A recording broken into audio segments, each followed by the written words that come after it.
আপনি কি এখন সোশ্যাল মিডিয়া করে পাতে উঠতে চাইছেন? কার পাত? আমার সামহাও এটা মনে হয় যে ট্রোলিং বিষয়টা বোধহয় একটা গোষ্ঠী, তারা দায়িত্ব নিয়েছে যে আমরা সবাইকে ট্রোলই করবো। সকাল থেকে উঠে জাস্ট আজকে একে ট্রোল করবো।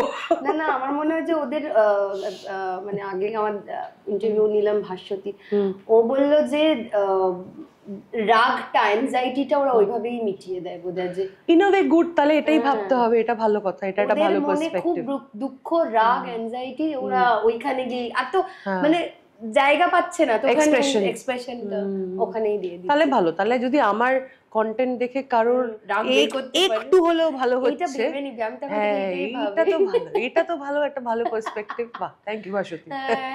ওইটা বললে আমারও বেশ ভালো লাগলো যে নিজেকে ভালোবাসো এবং যা বলছে লোকের কাজ হচ্ছে বলা, তুমি জাস্ট নিজেরটা দেখো। না মানে আমি মাঝে মাঝে দেখি, আমি তো ধরো একজন গায়িকা, ধরো 5.5 জন লোক আমায় চেনে, কিন্তু ধরো ফর এক্সাম্পল কাজল, ঠিক আছে, কাজলের একটা ভিডিওতে কি লক্ষ লক্ষ খারাপ কমেন্ট।